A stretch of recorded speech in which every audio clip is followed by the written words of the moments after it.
démarche en fait est partie d'une information de notre IEN-IO qui nous a appris que l'établissement avait la notation en contrôle continu la plus sévère du département. Suite à cela, j'ai assisté à une conférence de M. Antibi, donc, qui a conceptualisé la méthode EPCC. Et nous est venue alors l'idée, avec l'équipe d'encadrement, de faire venir une équipe du collège de Ponto-Combo qui expérimentait la pratique de l'EPCC à destination de nos équipes pédagogiques lors d'une journée banalisée, avec l'aval de l'inspection académique. Donc suite à cela, 25 enseignants ont décidé de se lancer dans la pratique de l'EPCC à la rentrée 2014. Et, à la fin du premier trimestre, on a constaté chez la 4e une qui avait le plus d'enseignants qui pratiquaient l'EPCC, l'augmentation des moyennes de 80% des élèves de cette classe. Suite à cela, on a décidé de monter un groupe de travail. Sur cette fiche, il y a marqué les exercices et le vocabulaire à savoir et les leçons pour ne pas rater, pour bien réussir la prochaine évaluation.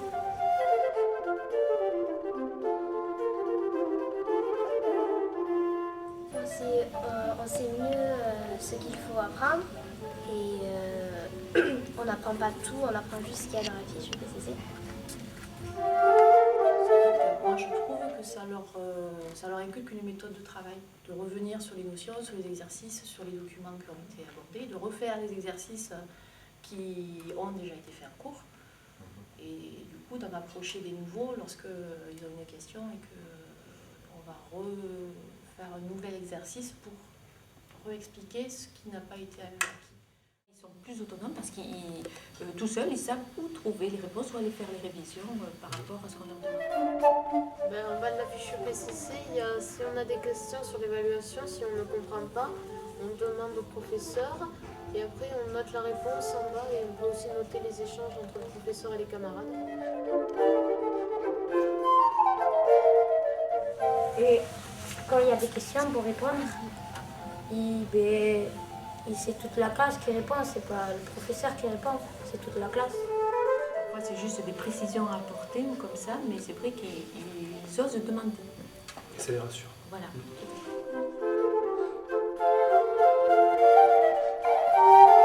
Moi, je trouve que la fiche EPCC elle m'aide beaucoup, que sans je ne ferai pas de très bons résultats parce que on n'a pas beaucoup de temps à prendre.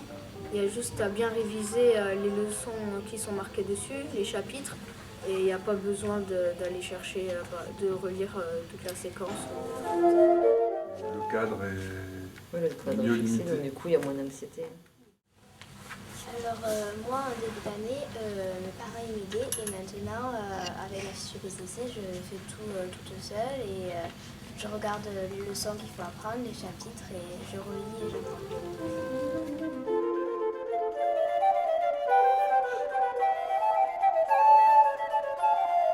C'est vrai que, on va dire, les 15 premiers jours depuis la rentrée, à partir de la rentrée, nous on a regardé avec lui.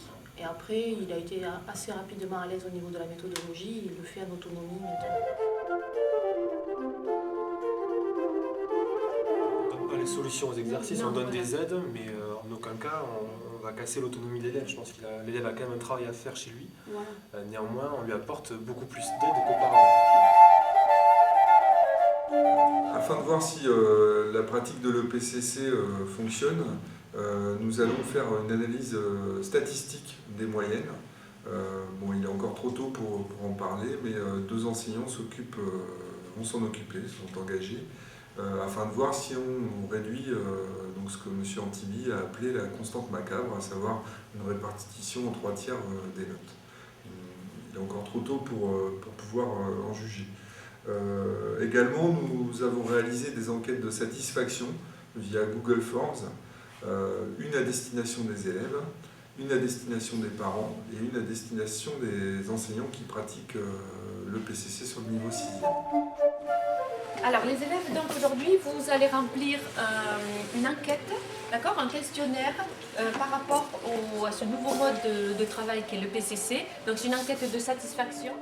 Effectivement, lui se sent très à l'aise grâce à ces fiches, puisque lorsqu'il a l'impression qu'une notion est mal comprise, il va reprendre tous les exercices qui ont été identifiés par les professeurs sur la fiche, mais ceux sur lesquels il n'est pas à l'aise.